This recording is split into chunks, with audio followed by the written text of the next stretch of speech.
என்ன அஞ்சலி சாப்பிடாம ஐடனே பார்த்துட்டு இருக்க? ஆமாம், இந்த ஆள் பெரிய உலக அழகன், இந்த ஆளவே நான் பார்த்துட்டு இருக்கேன். சாய். ஹலோ மேடம், நீங்கள் மைண்ட் வாய்ஸ்ன்னு நினச்சி நிஜமாக பேசிகிட்டு இருக்கீங்க. நீங்கள் சொன்னது என் காதில் விழுந்து. அது ஒன்றும் இல்லை ரியா, எம்டி நம்ம கூட வந்து சாப்பிட்றாருல, அதான் கொஞ்சம் ஷாக்கிங்கில் பார்த்துட்டு இருந்தேன், வேற ஒன்றும் இல்லை. ஓஹோ, அது சரி. ஐடன், நீ இன்னைக்கு என்னடா கொண்டு வந்த? அம்மா என்ன வச்சு விட்டாங்க? சோறும் பருப்பு குழம்பு தான். இன்னைக்கு வந்து வேலைக்கார அக்கா வரலையா, அதனால் அம்மா தான் சமைச்சாங்களா, அதனால் உங்களுக்கு உடம்பு முடியலை, நான் தான் கொஞ்சம் ஹெல்ப் பண்ணி கொடுத்தேன் பார்த்துக்க. நீ சமைச்சா நல்லா தானடா இருக்கும், கூட நாங்கள் ஷேர் பண்ணிக்கிறோம். நீங்கள் என்ன மேடம் இன்னுமே என்னையே பார்த்துட்டு இருக்கீங்க? நான் என்ன அவ்வளோ அழகாவா இருக்கேன்? மூஞ்சி முகர சே, அப்படியெல்லாம் இல்லை சார். என்னடா ஐடன், டக்குன்னு இந்த பிள்ளை நம்மளை அழகா இல்லைன்னு சொல்லிட்டே. சே, அவமானமாக போச்சு. ஆச்சரியமாக இருக்கு ஐடன், உங்களை பார்க்க சாதாரணமாக எம்ப்ளாயிஸ் கூட உட்காந்து சாப்பிட்றீங்க, அதுவும் இல்லாமல் அம்மாவுக்கு ஹெல்ப் பண்ணி வேற கொடுக்குறீங்க. பொதுவாக பொம்பளை பிள்ளைங்க தானே அம்மாவுக்கு ஹெல்ப் பண்ணி கொடுப்பாங்க. அதுவும் இல்லாமல் இவ்வளோ பெரிய பொசிஷனில் இருக்கிற நீங்கள் அம்மாக்கெல்லாம் ஹெல்ப் பண்ணி கொடுக்குறேன்னு சொல்கிறீங்களே சாதாரணமாக, அதான் ரொம்ப ஆச்சரியமாக இருக்குது. சே, பொண்ணுங்க தான் இந்த வேலை பண்ணணும், பசங்க தான் இந்த வேலை பண்ணணும், அப்படி எதுவுமே இல்லை. யார் வேணால் நம்ம அம்மாவுக்கு ஹெல்ப் பண்ணலாம். அதுவும் இல்லாமல் எங்கள் வீட்டில் சின்ன வயசுலேருந்து எங்களை பழக்கியிருக்காங்க. சாப்பிட்ட தட்டை நாங்கள் தான் கழுவோம், வேலைக்கார அக்காவை கூட நாங்கள் கழுவ விட மாட்டோம். ஓ அப்படியா, அவங்க அம்மா சூப்பராக அவங்கள வளர்த்துருக்காங்க. அஞ்சலி, இப்போ உனக்கு ஐடன் மேலே இந்த பயம் போயிருக்குமே?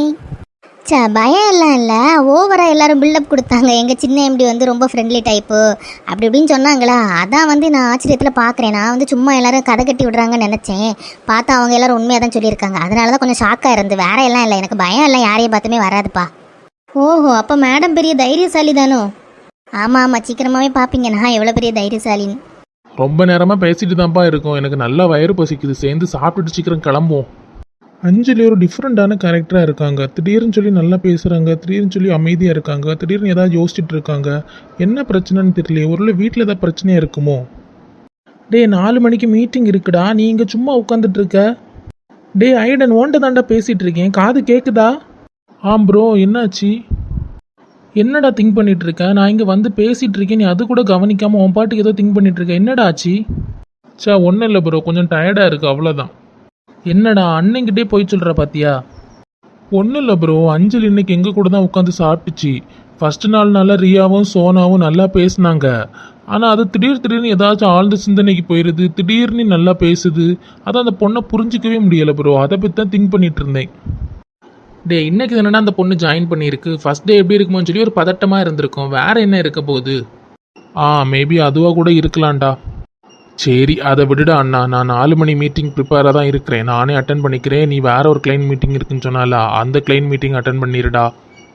ஓகேடா, நீ ப்ரிப்பேர் பண்ணியிருப்பான்னு தெரியும், ஆனாலும் ஒருக்க அவனுக்கு ஞாபகப்படுத்த தாண்டா நான் வந்தேன். மக்களே, வந்துட்டியா? முத நாள் எப்படி இருந்து? பரவாயில்லம்மா, எல்லாரும் நல்லா ஃப்ரெண்ட்லியாக இருக்காங்க, எம்டி கூட நல்லா ஃப்ரெண்ட்லியாக இருக்காரு. இப்போ தான் மக்களே கொஞ்சம் சந்தோஷமாக இருக்குது. நீ எப்போ வருவியோ, என்ன நடந்து என்ன யாது, முத நாள் எப்படி போச்சுன்னு சொல்லி கேட்கலான்னு சொல்லி காத்திருந்தேன் பார்த்துக்க. அதெல்லாம் ஒன்றும் இல்லைம்மா, நமக்கு அமைய டீமை பொறுத்து தான் இருக்குது. நம்ம டீமில் உள்ளவங்கெல்லாம் ஜாலியாக இருந்தாங்கனாலே நம்ம வேலை ஜாலியாக தான் இருக்கும். ஓ அப்படியா, சரி சரி மக்களே. சரி, நான் காப்பி போட்டு வச்சுருக்கேன் பார்த்துக்க, அதை எடுத்து குடிச்சிட்டு போய் ஃப்ரெஷ்ஷப் ஆகிட்டு வா. சரிம்மா. ரொம்ப நாளைக்கு அப்புறம் என் பிள்ளைங்க முகத்தில் சந்தோஷத்தை பாக்கி. மக்களே, டீ குடிக்க வராமல் இங்கே இருந்து என்ன யோசிச்சுட்டு இருக்க? அது ஒன்றும் இல்லைம்மா, கொஞ்சம் தலைவலியாக இருந்து நீங்கள் எப்படியோ மேலே கொண்டு வருவீங்கன்னு தெரியும், அதை நான் கீழே வரல. ஏன் மக்களே, வேலை கொஞ்சம் அதிகமாக இருந்தோம் இன்னைக்கு? அப்படியெல்லாம் இல்லைம்மா. சரி மக்களே, இந்த டீயை குடி, தலைவலி சரியா போயிடும். சரிம்மா. சரி மக்களே, இதை குடி, தலைவலி குறையலன்னா சொல்லு, அம்மா தைலம் தேய்ச்சி விடி. சரிம்மா, அப்போ இதில் உட்காருங்க. அம்மா. என்னம்மா, எதனால இப்படி டல்லாக இருக்கியா? உனக்கு நிஜமாவே தலைவலிக்குதா இல்லை எதை நினச்சி டல்லாக இருக்குதியா? அம்மா, ஒன்றும் இல்லைம்மா, இன்னைக்கு ஆஃபீஸில் புதுசாக ஒரு பிள்ளை வந்திருந்து. அந்த பிள்ளைய அண்ணன் தான் இன்டர்வியூ இல்லாமல் செலக்ட் பண்ணியிருக்கான். அவனோட ஃப்ரெண்டோட கம்பெனியில் இந்த பிள்ளை முன்னால் வேலை பார்த்துட்டு இருந்துன்னு சொல்லி அந்த நம்பிக்கையில் இவன் வந்து எடுத்திருக்கான். சரி மக்களே, இப்போ அந்த பிள்ளை என்ன ஆச்சு? இன்னைக்கு தாம்மா அந்த பிள்ளை ஜாயின் பண்ணுச்சு. அந்த பிள்ளைய பார்க்க ரொம்ப டிஃப்ரெண்ட்டாக இருக்குமா. அந்த பிள்ளைய கண்ணில் வந்து ஏதோ ஒரு வலி தெரியுது, பார்க்கவே ரொம்ப டிஃப்ரெண்ட்டாக இருக்குது. அந்த பிள்ளை சில நேரம் சிரித்து பேசுது, சில நேரம் ஏதோ திங்க் பண்ணிகிட்டே இருக்குது. ஆனால் பார்க்கவும் சின்ன பிள்ளை மாதிரியும் இருக்குது. எப்படியும் ஒரு 23 வயசு அந்த ரேஞ்சுக்கு தாம்மா இருக்கும். இந்த சின்ன வயசுல அந்த பிள்ளைக்கு என்ன கஷ்டமாம்மா இருக்கும்? மக்களே, இந்த உலகத்தில் யாருமே சந்தோஷமாக வாழ்கிறதில்ல. ஒருவேளை அந்த பிள்ளை குடிகார அப்பாவோ இல்லை வீட்டில் ஏதாவது ஒரு பிரச்சனையாக இருக்கலாம். அதனால தான் அந்த பிள்ளை அப்படியே சோகமாக இருக்குதா இருக்கும். அந்த சோகத்தை மறைக்க கூட அந்த பிள்ளை வேலைக்கு வரலாம் இல்லையாம்மா? ஆமாம், அப்படி கூட இருக்கலாம். மக்களே, நீ எதுவுமே அந்த பிள்ளைகிட்ட கேட்கக்கூடாது, சரியா? ஏன் இப்படி சோகமாக இருக்கியா, வீட்டில் எதுவும் பிரச்சனை, அப்படி எதுவுமே கேட்கக்கூடாது. அந்த பிள்ளையா சொல்லிச்சுன்னா நீ ஒன்றால் இதை ஹெல்ப் பண்ண முடியும்னா ஹெல்ப் பண்ணிக்கணும். நீயே கேட்டு அந்த பிள்ளையை காயப்படுத்திடக்கூடாது, சரியா? சில நேரம் நம்ம கேட்கிறது நார்மலாக தான் கேட்போம், ஆனால் அந்த பிள்ளைங்களுக்கு அது காயமாக இருக்கும். அதனால் நீ எதுவுமே கேட்கக்கூடாது, சரியாம்மா? முடிஞ்ச வரை நீயும் உன் ஃப்ரெண்ட்ஸ் எல்லாரும் சேர்ந்து அந்த பிள்ளையை சந்தோஷப்படுத்த பாருங்கள். சரிம்மா. அம்மானா அம்மா தான். உங்கள்கிட்ட எல்லாத்தையும் சொன்னாதாம்மா என் மைண்டே கிளியர் ஆகுது. நீங்கள் தான் கரெக்டான ஒரு சொல்யூஷன் கொடுக்குறீங்க. டைம் வேறு ஆகிட்டே இருக்குது. 1-2 பஸ் தான் வருது, அதே நிறுத்தாமல் போகிறானுங்க பாரு.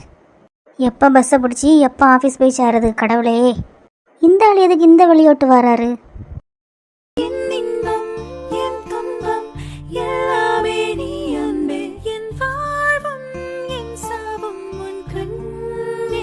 அஞ்சலி, பஸ்ஸுக்கா வெயிட் பண்ணிட்டு இருக்க?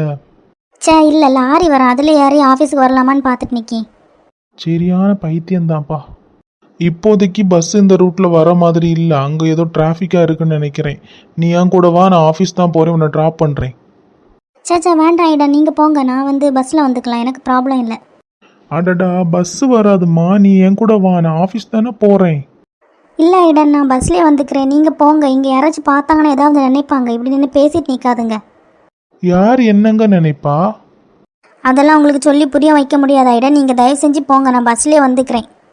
சரி, ஓகேம்மா, நான் ஒன்றும் கம்பல் பண்ணலை, நீ பஸ்லேயே வந்துடு, ஓகேவா? பார்த்து சேஃபாக வா. ஓகே ஐடா, நீங்கள் ரொம்ப நேரம் இதில் நின்று பேசிட்டு நிற்காதுங்க, தயவு செஞ்சு நீங்கள் கிளம்புறீங்களா? சரிம்மா, நான் கிளம்புறேன், பாய், ஆஃபீஸில் பார்க்கலாம். அவர் மனசு கஷ்டப்பட்டிருக்கோம்.